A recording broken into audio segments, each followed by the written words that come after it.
Shall I start? Okay.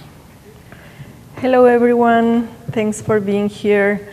I'm going to talk in general about my interest to highlight Tamiji Kitagawa and his relation to Mexico. For me, one of the most important elements was to find out that he was very concerned in terms of education, and especially education for children. Tamiji spent 15 years living in Mexico, and he was part of a network of art schools there. The also relevant thing about that is that these art schools also somehow started in this post-war Mexico, and I think he could identify very political issues also in relation to Japan and Mexico. Elements that you see here, some of them come from his paintings. For example, the orography of Seto, how he painted them, but also over there you have the figure of Quetzalcoatl, the feather serpent that is a pre-Hispanic element, but it was drawn by him. So one important element as part of, well, in general, the research I do for my works is ecology. So transcending a little bit this first impression of him painting Mexican elements or things that would identify with the Mexican folklore was his personal interests, also portraying ecological issues in his paintings. And what you see here as well, it's on the top part of the mural, some logos, and those are connected to mining companies. So mining also as a general comment in terms of the use of natural resources, not only the local mining, but also the kind of scenario that he witnessed in Mexico.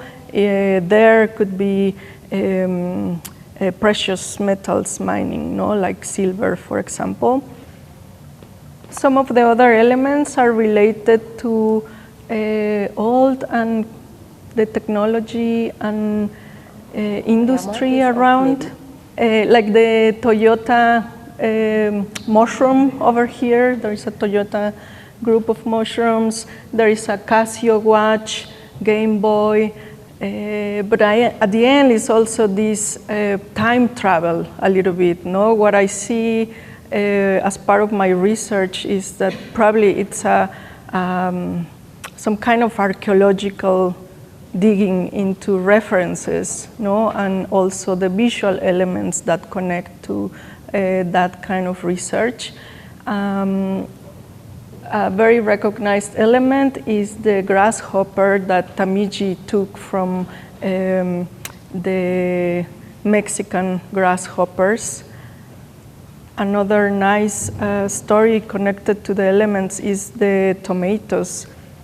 As part of all the stories that are included in the mural, also the tomatoes are one special element, because Tamiji wanted to paint tomatoes, but he remembered the Mexican tomatoes that he couldn't see around, and asked a friend in Mexico to send the seeds to Seto so he could grow these tomatoes and then paint them. And another connection to the tomatoes is also a mural he produced for Kagome Juice Company.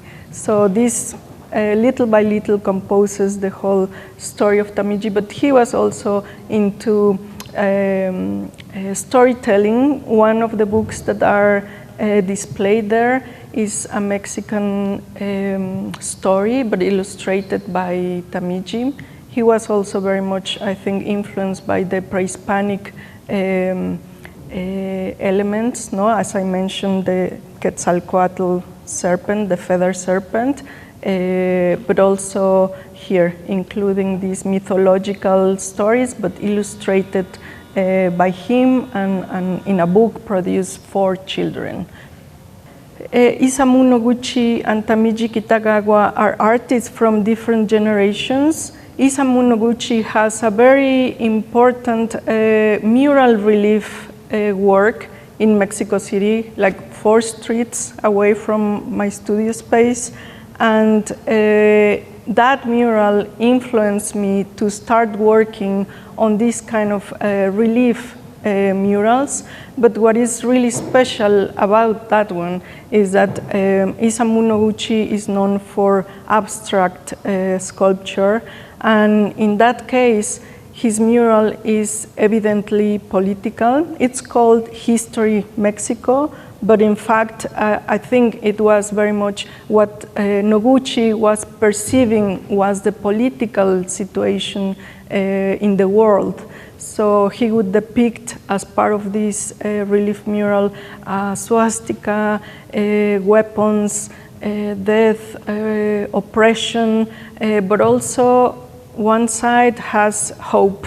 It has the indigenous boy, the science, and it's I think one of the most special artworks by him. I was asking one researcher if he thought Tamiji and Noguchi met in Mexico, even though Noguchi left in 36. Well, yes. Noguchi produced a mural in 36, and also Tamiji only lived in Mexico from the 20s to 36. So I don't know if they met.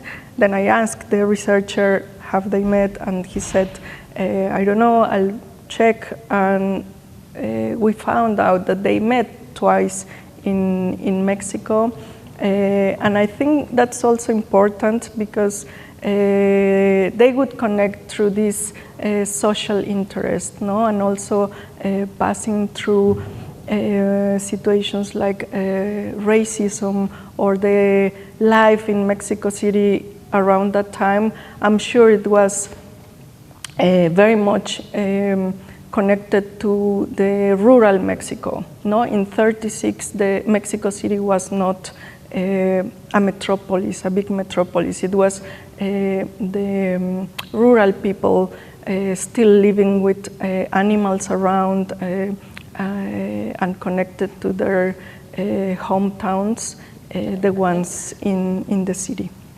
And I would just finalize also saying that it's quite interesting and nice that at the moment there is interest for the academic sector to connect what happened in Latin America in connection to Asia, no? The influences, for example, the Mexican muralists, Siqueiros, that gave talks and also produced work in socialist countries.